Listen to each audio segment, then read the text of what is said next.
Hi friends, అందరికి నమస్కారం. తెలుసుకుందారా ఛానల్కి స్వాగతం. ఫ్రెండ్స్, యూపీఎస్సీ సివిల్ సర్వీసెస్కి ప్రిపరేషన్లో మనం ఎన్సీఆర్టీ బుక్స్ అనేది ఖచ్చితంగా చదవాలి ఫ్రెండ్స్. ఎందుకంటే ఒక ఫౌండేషన్ అనేది మనకు ఏర్పడుతుందన్నమాట. సో మన స్కూల్స్లో కూడా ఎన్సీఆర్టీ బుక్స్ చదివిన వాళ్ళు చాలా తక్కువ మంది ఉంటారు. కాబట్టి మనకి ఫౌండేషన్ అంత స్ట్రాంగ్గా ఉండదు. అదే మనం ఎన్సీఆర్టీ బుక్స్ చదివి తర్వాత అడ్వాన్స్డ్ బుక్స్ చదివినట్లయితే మనం ఈజీగా ప్రిపరేషన్ అనేది కొనసాగించవచ్చు ఫ్రెండ్స్. సో అందులో భాగంగా 6th క్లాస్ ఎన్సీఆర్టీ పాలిటీ నుంచి మొదటి లెసన్ అయినటువంటి డైవర్సిటీ అనే లెసన్ని మనం క్లియర్గా ఎక్స్ప్లెయిన్ చేసుకోవడం జరిగింది. ఆ వీడియో ఎవరైనా చూడనట్లయితే డిస్క్రిప్షన్లో లింక్ ఇస్తాను, చూడండి ఫ్రెండ్స్. ఈ వీడియోలో మనం 3rd లెసన్ అయినటువంటి గవర్నమెంట్ అనే లెసన్ని క్లియర్గా తెలుసుకుందాం friends. So let's start our video. అసలు గవర్నమెంట్ అంటే ఏంటి, గవర్నమెంట్ ఎన్ని రకాలుగా ఉంటుంది, గవర్నమెంట్ అసలు ఏ డెసిషన్స్ని తీసుకుంటుంది, ఏ పనులు చేస్తుంది అంతా ఈ చాప్టర్లో మనం తెలుసుకుందాం ఫ్రెండ్స్. మనం చూసుకున్నట్లయితే every country needs a government to make decisions and get things done. These can be decisions about where to build roads and schools or how to reduce the price of onion when they get too expensive. అంటే ప్రతి దేశంలో జీవించే ప్రజలు వాళ్ళు ప్రాపర్గా జీవించాలంటే కొన్ని decisions అనేది తీసుకోవాలి ఫ్రెండ్స్. ఆ డెసిషన్స్ తీసుకోవడానికి ప్రతి కంట్రీకి కూడా మనకు ఒక గవర్నమెంట్ అనేది అవసరం అన్నమాట. సో ఆ డెసిషన్స్ ఎలాంటి డెసిషన్స్, సపోజ్ మనం ఒక స్కూల్ కట్టాలి లేదా ఒక రోడ్ వేయాలి, ఆ రోడ్స్ ఎక్కడ వేయాలి, ఆ స్కూల్స్ ఎక్కడ కట్టాలి అని కానివ్వండి, లేదా ఏదైనా ఒక రేట్స్, ఇప్పుడు ఆనియన్స్ ఉన్నాయి లేదా మన కూరగాయలు ఉన్నాయి లేదా కొన్ని రకాల పల్సెస్, అవి రేట్లు బాగా పెరిగినప్పుడు వాటిని ఎలా తగ్గించాలి, అలాగే మనకి ఎలక్ట్రిసిటీ ఎక్కడైనా సప్లై తక్కువగా ఉంటే ఎలక్ట్రిసిటీని ఎలా వాళ్ళకి అందించాలి, లేదా కొంతమంది పూర్ ప్రజలకి కొన్ని ప్రోగ్రామ్స్ ద్వారా కొన్ని పథకాల ద్వారా ఎలా హెల్ప్ చేయాలి అనేది కానివ్వండి, లేదా పోస్టల్స్ని రన్ చేయడం, రైల్వేస్ని రన్ చేయడం, ఇదంతా కూడా గవర్నమెంట్ అనేది చేస్తుంది ఫ్రెండ్స్. ఇది గవర్నమెంట్ వర్క్ అన్నమాట. అదే కాకుండా the government also has the job of protecting the boundaries of the country and maintaining peaceful relations with other countries. మన దేశం యొక్క బౌండరీస్ ఉంటాయి కదా, పాకిస్తాన్తో మనకి బౌండరీ ఉంది, ఇటుపక్క చైనాతో ఉంది, బంగ్లాదేశ్, నేపాల్. సో ఆ బౌండరీస్ని, సరిహద్దుల్ని మనం కాపాడుకోవాలి. అలాగే కాపాడుకుంటూ పక్క దేశాలతో కూడా మనం పీస్ఫుల్ రిలేషన్స్ అనేది మెయింటైన్ చేయాలి friends. It is responsible for ensuring that all its citizens have enough to eat and have good health facilities. అంటే ఆ దేశంలో ఉండే ప్రజలకు అందరికీ కూడా తినడానికి సరైన తిండి, అలాగే వారికి హెల్త్ ఫెసిలిటీ, ఆరోగ్యపరంగా కొన్ని ఫెసిలిటీస్ అనేది ఖచ్చితంగా కల్పించాలి. When there are natural disasters like a tsunami or an earthquake, it is the government that mainly organizes and aid and assistance for the affected people. ఎక్కడైనా సునామీ వచ్చినట్లయినా సరే, లేకపోతే ఏదైనా తుఫాన్లు, తర్వాత ఎర్త్క్వేక్స్ అంటే భూకంపాలు వచ్చినప్పుడు వాళ్ళని సురక్షిత ప్రాంతాలకి తరలించడము, అలాగే వాళ్ళకి తినడానికి ఆహారాలు, మందులు ఇవ్వడము, ఇదంతా కూడా గవర్నమెంటే చూసుకోవాల్సి ఉంటుందన్నమాట. If there is a dispute or if someone has committed a crime, you find people in court are also part of the government. అంటే మనం ఎవరైనా పెద్ద పెద్ద గొడవలు చేసినా, ఏదైనా క్రైమ్ చేసినా వాళ్ళని మనం తీసుకుపోయి కోర్టులో ప్రవేశపెడతాం అన్నమాట. సో కోర్టు కూడా గవర్నమెంట్లో భాగమే friends. Perhaps you are wondering how government manage to do all this. అంటే మనకి కొంచెం మనం ఆశ్చర్యానికి లోనవ్వచ్చు, ఎందుకని గవర్నమెంట్ ఇన్ని పనులు ఎలా చేయగలుగుతుంది అని. And why it is necessary for them to do so. అసలు ఎందుకు చేయాలి ఇన్ని పనులు? When human beings live and work together, there needs to be some amount of organization so that decisions can be made. అంటే మనం అందరం కలిసి పని చేసుకుంటూ కలిసి ఆనందంగా జీవిస్తున్నామంటే మన కోసం కొన్ని డెసిషన్స్ తీసుకోవడానికి కొన్ని ఆర్గనైజేషన్స్ అనేది అవసరం, కొన్ని పనులు చేయడానికి కూడా కొన్ని ఆర్గనైజేషన్స్ అవసరం అనమాట. సో ఆ ఆర్గనైజేషన్స్లో కొన్ని మనం చూసినట్లయితే మనకి సుప్రీంకోర్టు ఉంటుంది, తర్వాత ఇండియన్ రైల్వేస్ ఉంటాయి, భారత్ పెట్రోల్ అందించడానికి ఉంటుంది. సో ఇవన్నీ కూడా కొన్ని ఇన్స్టిట్యూషన్స్ అనమాట గవర్నమెంట్కి సంబంధించి. తర్వాత మనం చూస్తే some rules have to be made that apply to every one. For example, there is a need to control resources and protect the territory of country. అంటే ఖచ్చితంగా కొన్ని రూల్స్ అనేవి ఉండాలి ఫ్రెండ్స్. ఇప్పుడు సపోజ్ సహజ వనరులు అంటే ఇసుక కానివ్వండి, మట్టి కానివ్వండి, ఎవరి పాటికి వాళ్ళు తవ్వుకొని పోవడానికి లేదు అనమాట. సో ఒక డెసిషన్ అనేది తీసుకోవాలి, అది గవర్నమెంట్ అనేది తీసుకుంటుంది అనమాట. కొన్ని లాస్ అనేవి వాళ్ళు పెడతారనమాట, సో కంట్రీని కాపాడడం కోసం. So people can feel secure. Governments do this on behalf of their people by exercising leadership. అంటే ఈ డెసిషన్స్ అన్నీ కూడా ప్రజల తరపున గవర్నమెంట్ అనేది తీసుకుంటుంది. అంటే ఆ గవర్నమెంట్ ఎన్నుకున్నది ఎవరు? మనమే. అంటే మన తరపున గవర్నమెంట్ అనేది పరిపాలిస్తుంది friends. Taking decisions and implementing these among all people living in the territory. అంటే మన దేశంలో ఉన్నటువంటి అందరి ప్రజలకి మీద మనకి డెసిషన్స్ తీసుకోవడానికి కానీ వాటిని ఇంప్లిమెంట్ చేయడానికి కూడా మనం గవర్నమెంట్కి మనమే అధికారం ఇచ్చాం ఫ్రెండ్స్. ఎలా? మనం ఓట్లు వేసి వాళ్ళని ఎన్నుకోవడం ద్వారా అనమాట. సో ఇది గవర్నమెంట్ అనేది వర్క్ అనమాట. Levels of government. అసలు గవర్నమెంట్లో ఎన్ని లెవెల్స్ ఉన్నాయి మనం చూసినట్లయితే, పంచాయతీలో అయితే మనకి పంచాయతీ ప్రెసిడెంట్ ఉంటారు, పంచాయతీ గ్రామ పంచాయతీ ఉంటుంది. అదే మున్సిపాలిటీలో అయితే మున్సిపాలిటీ, ఇదంతా లోకల్ లెవెల్ అనమాట. అదే మనం స్టేట్ లెవెల్లో state government of Andhra Pradesh, state government of Telangana, ఇలా స్టేట్ గవర్నమెంట్ ఉంటుంది. అది స్టేట్ విషయాల్లో డెసిషన్స్ తీసుకుంటుంది అనమాట. అదే మనకి సెంట్రల్ లెవెల్లో అయినట్లయితే సెంట్రల్లో మనకి సెంట్రల్ గవర్నమెంట్ ఉంటుంది. రైల్వేస్ కానివ్వండి, లేకపోతే మనకి బౌండరీస్ని రక్షించడం కానివ్వండి, తర్వాత సెక్యూరిటీని అందించడం కానివ్వండి, కొన్ని సెంట్రల్కి సంబంధించి ప్రోగ్రామ్స్ చేయడం, ఇదంతా సెంట్రల్ గవర్నమెంట్. 3 రకాల గవర్నమెంట్స్ అనమాట మనకి. అదే మనకి ఇక్కడ ఎక్స్ప్లెయిన్ చేయడం జరిగిందనమాట. Different things. Can you think of how it manages to all these government works at different levels, at the level local level, at the level of the state and at the national level. అదే మనం చెప్పాం friends, మనకి state లెవెల్లో, local లెవెల్లో, national లెవెల్లో కూడా మన governments ఉంటాయి. The local level means in your village, town or locality. The state level would mean that which covers an entire state like Haryana or Assam, and national level relates to the entire country. అంటే national level అంటే country మొత్తానికి, అది మనం country మొత్తానికి applicable అనమాట. Later in this book you will read about how local level government functions, and when you go into the next few classes you will learn about how governments functions at the state and central levels. అంటే మనం ఈ బుక్లో తర్వాత మనకి local లెవెల్లో government ఎలా run అవుతుంది అనేది కూడా మనకి నెక్స్ట్ లెసన్స్ ఉన్నాయి ఫ్రెండ్స్. దాంట్లో మనం క్లియర్గా తెలుసుకోవచ్చు అనమాట. అదే ఇక్కడ చెప్పడం జరిగింది. తర్వాత మనం మ్యాప్ని అబ్జర్వ్ చేద్దాం ఫ్రెండ్స్. సో మ్యాప్లో మనకి రాష్ట్రాలు ఎలా ఉన్నాయి, అక్కడ బౌండరీస్ ఏ రాష్ట్రం ఏ దేంతో ఉంది, ఎన్ని రాష్ట్రాలతో బౌండరీస్ ఉన్నాయి. సపోజ్ మనకి ఆంధ్రప్రదేశ్ వచ్చేసి మనకి తమిళనాడుతో బౌండరీ షేర్ చేసుకుంటుంది, కర్ణాటకతో షేర్ చేసుకుంటుంది, తెలంగాణతో షేర్ చేసుకుంటుంది. తర్వాత ఇక్కడ ఒడిస్సా, ఛత్తీస్గఢ్ అన్నిటితో కూడా మనం బౌండరీని షేర్ చేసుకుంటాం. అది మనం మ్యాప్ని కూడా మనకి చాలా అవసరం ఫ్రెండ్స్. మ్యాప్ని కూడా బాగా క్లియర్గా చూడాలన్నమాట. తర్వాత అడ్మినిస్ట్రేషన్ డివిజన్స్. సో దీన్ని కూడా ఒకసారి చూసుకోండి. Laws and the government. The government makes laws and everyone who lives in the country has to follow this. అంటే గవర్నమెంట్ కొన్ని చట్టాలను చేస్తుంది ఫ్రెండ్స్. ఆ చట్టాన్ని ప్రతి ఒక్కరు ఖచ్చితంగా మనం ఫాలో అవ్వాలి, ఈ దేశంలో నివసించే వాళ్ళందరూ. This is the only way governments can function. So government నడవాలంటే ఖచ్చితంగా ఇది మార్గం. మనం ఖచ్చితంగా డెసిషన్స్ తీసుకున్న వాటికి మనం కట్టుబడి ఉండాలి. Just like the government has the power to make decisions and similar it has the power to enforce it decisions. అంటే గవర్నమెంట్కి డెసిషన్స్ తీసుకోవడంలోనే కాదు, వాటిని ఇంప్లిమెంట్ చేయడంలో కూడా వాళ్ళకి అధికారం ఉందన్నమాట. అంటే సపోజ్ ఒక లా ఏంటి, మనకి ఎవరికైతే మనకి లైసెన్స్ లేదో నడపకూడదు అనమాట, అదొక చట్టం. సో ఆ చట్టాన్ని అతిక్రమించినట్లయితే మనం జైలుకైనా వెళ్ళాల్సి ఉంటుంది, లేదా ఫైన్ అనేది కూడా మనం పే చేయాల్సి ఉంటుంది. సో ఈ విధంగా డెసిషన్ లేకపోతే అసలు గవర్నమెంట్ అనేది వర్క్ చేయడమే కష్టం friends. In addition to any action that governments can take, there are also steps that people can take if they feel the particular law is not being followed. If a person feels, for example, that they were not hired for a job because of their religion or caste, he or she may approach the court and claim that the law is not being followed. The court can then give orders about what should be done. అంటే ప్రజలు ఇప్పుడు government కొన్ని decisions తీసుకుంటుంది, ఆ డెసిషన్స్ని government కూడా ఖచ్చితంగా follow అవ్వాలి friends. So ఆ గవర్నమెంట్ ఫాలో అవ్వకపోతే మనము కోర్టుకు వెళ్ళొచ్చు అనమాట.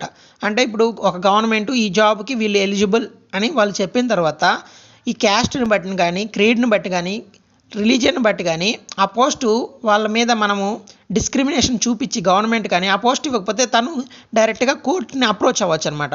కోర్టుని అప్రోచ్ అయ్యి వాళ్ళు కోర్టులో న్యాయం అనేది పొందొచ్చు అనమాట. So types of government. Who gives the government this power to make decisions and enforce laws. అసలు గవర్నమెంట్కి ఈ అధికారం ఎవరిచ్చారు ఈ చట్టాలు చేయడానికి కానీ, గవర్నమెంట్ నడపడానికి కానీ?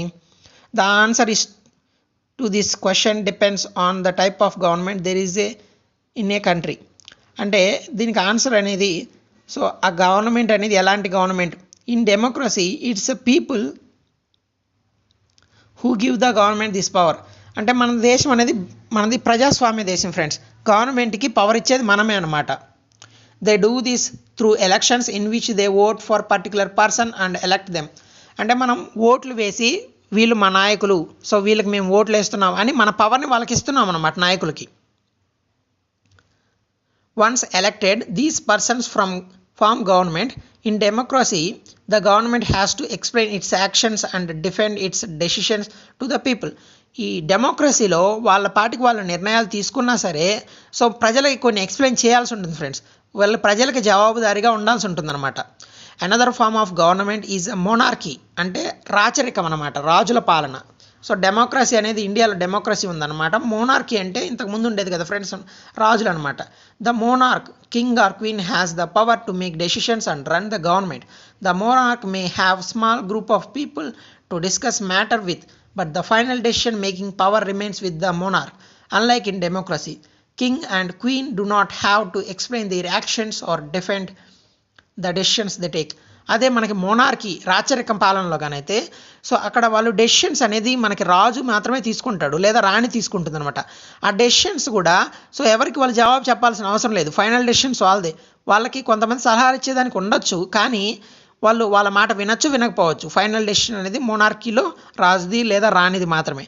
కానీ మనది డెమోక్రసీ కాబట్టి ప్రజా అభిష్టం అనేది ఖచ్చితంగా ఇక్కడ పాయింట్ అనమాట. సో ప్రజలకి మీరు జవాబుదారీగా ఉంటారు. ఇప్పుడు మనకి రైతుకు సంబంధించిన చట్టాలు 3 చేయడం జరిగింది ఫ్రెండ్స్. సో వ్యవసాయ చట్టాలు. సో వాటిల్లో ప్రజలకి తిరుగుబాటు చేశారు, వాళ్ళకి నచ్చలేదు, ఆ చట్టాల వల్ల నష్టం జరుగుతుంది అనుకున్నప్పుడు గవర్నమెంట్ కూడా తల వంచి వాటిని ఆ చట్టాలను రద్దు చేసింది కదా. సో అలా అనమాట. అదే రాచరికంలో అనేది అలా జరగదు. మనం చూసినట్లయితే డెమోక్రటిక్ గవర్నమెంట్స్ అంటే ప్రజాస్వామ్య గవర్నమెంట్స్ అంటే ఏంటంటే India is a democracy. This achievement is the result of a long and eventful struggle of Indian people. There are other places in the world where people have also struggled to have democracies. You now know that the main feature of democracy is that the people have the power to elect their leaders.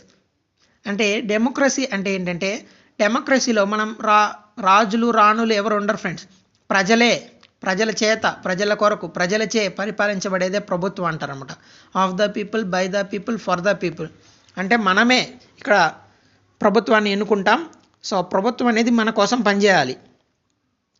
Democratic government in our times are usually referred to as representative democracies.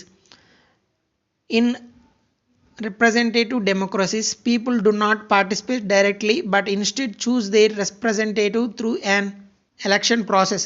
అంటే మనది డైరెక్ట్గా మనం ప్రధానమంత్రిని ఎన్నుకోం friends, అలాగే మనం డైరెక్ట్గా సీఎంని ఎన్నుకోం. మనం ఎమ్మెల్యేలని ఎంపీలని మాత్రమే ఎన్నుకుంటాం. సో వాళ్ళని మన ప్రతినిధిగా పంపుతాం అన్నమాట పార్లమెంట్కి కానీ లేదా మనకి ఇక్కడ రాష్ట్ర శాసనసభ. సో శాసనసభలో మన ఎమ్మెల్యేలు ఎవరినైతే ఎన్నుకుంటారో వాళ్ళు సీఎం అవుతారు, లేదా ఎంపీలు ఎన్నుకుంటే పీఎం అవుతారు అనమాట. సో ఆ విధంగా మనది డైరెక్ట్గా మనం వాళ్ళని ఎన్నుకోవట్లేదు. సో మనం ఎమ్మెల్యేలు ఎన్నుకుంటే ఎమ్మెల్యేలు వచ్చేసి ప్రధానమంత్రుల్ని తర్వాత ముఖ్యమంత్రుల్ని ఎన్నుకోవడం జరుగుతుందన్నమాట.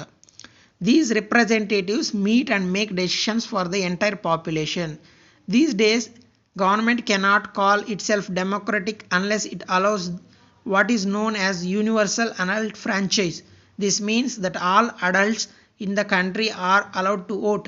అంటే ఈ రోజుల్లో మనకి ప్రతి ఒక్కరు అంటే 18 సంవత్సరాలు నిండిన ప్రతి ఒక్కరు అంటే చదువుతో సంబంధం లేకుండా, ఆస్తితో సంబంధం లేకుండా, రంగుతో సంబంధం లేకుండా, క్యాస్ట్తో సంబంధం లేకుండా ప్రతి ఒక్కరు 18 ఏళ్ళు నిండిన ప్రతి ఒక్కరు ఓటేసే హక్కు అనేది ఉండాలి ఫ్రెండ్స్.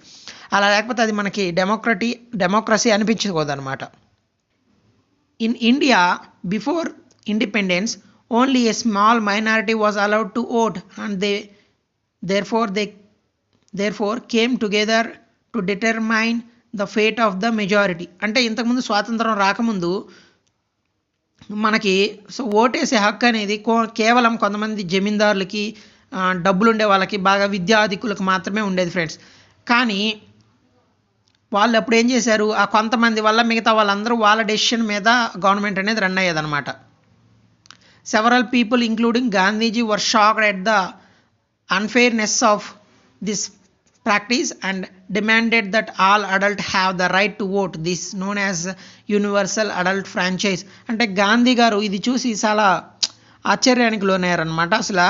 సో అందరూ 18 ఏళ్ళు నిండిన ప్రతి ఒక్కరు కూడా సో ఓటు హక్కు అనేది ఖచ్చితంగా ఉండాలి. దానినే యూనివర్సల్ అడల్ట్ ఫ్రాంచైజ్ అంటారు ఫ్రెండ్స్.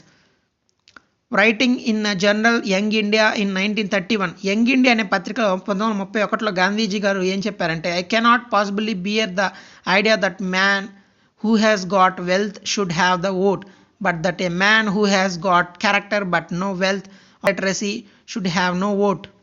అంటే ఇంతకుముందు ఎలా ఉండేదంటే ఎవరికైతే సంపద ఉన్నప్పుడే వాళ్ళు ఓటేసే హక్కు అనేది ఉండేదన్నమాట. That man who works honestly by the sweat of his bro day in and day out should not have the vote for the crime of being a poor man. అంటే వాడు పాపం కష్టపడి పని చేసుకున్న పేదవాడైనా సరే, వాడు కష్టం చెమట దారపోసి పని చేసినా సరే, సో అతనికి ఓటు వేసే హక్కు అనేది లేదనమాట. సో తను కష్టపడి పని చేయడం అనేది ఏం క్రైమ్ కాదు కదా, కానీ ఓటు హక్కు అనేది లేకపోవడం అనేది గాంధీజీ గారికి నచ్చలేదన్నమాట. తర్వాత చూసినట్లయితే మనకి ఇక్కడ votes for women. Nowhere in the world have governments willingly shared power.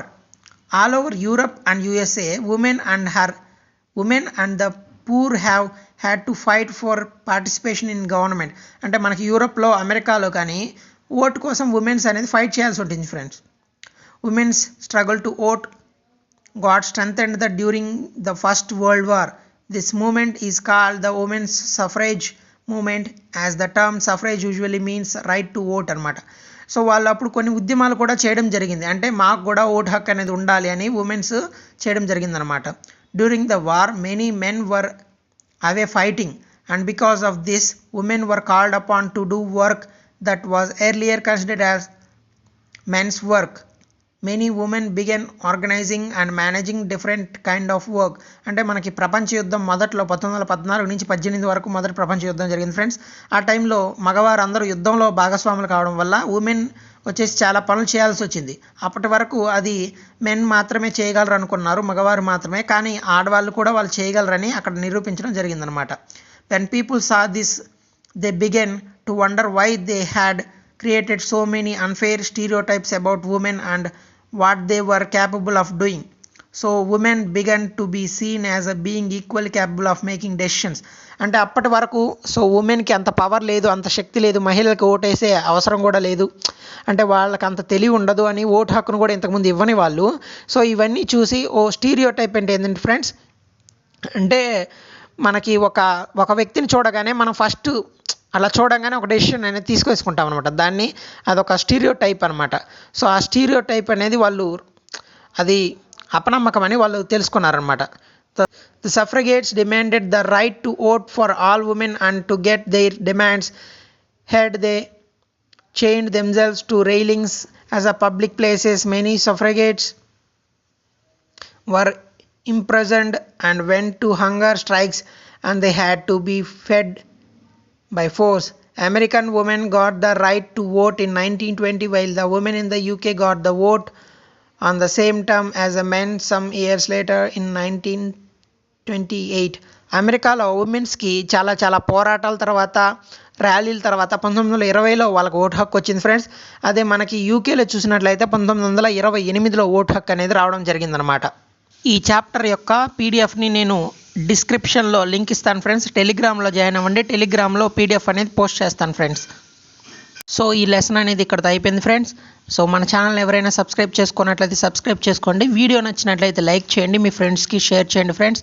Next ఎటువంటి క్లాసులు కావాలనేది కూడా మీరు కామెంట్ చేయండి. Thank you so much. Bye friends.